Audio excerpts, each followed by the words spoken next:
आज होता रविवार होता तर आम्ही सगळे गेलो होतो रविवारच्या दिवशी भाजीपाला आणायला. ही आहे आमच्या संभाजीनगरमधील जाधव मंडी.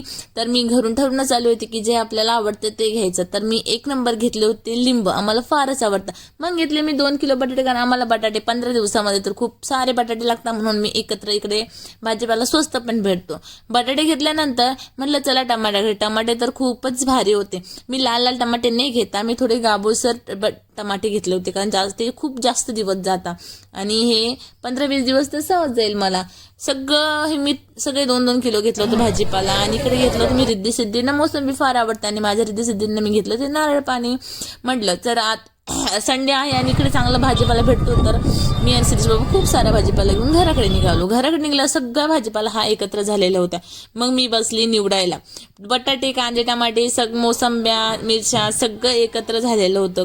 काय त्या माणसाने ते पिशवीमध्ये दिलेलं नव्हतं. म्हटलं चला आता आपण बसून, आपल्याला काही काम नाही.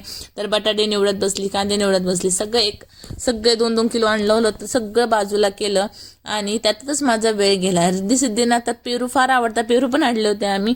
तर रिद्धी सिद्धीला काही म्हणजे वाटच नव्हती बघत की बाबा कधी भेटन असं चालू होतं रिद्धी सिद्धींचं.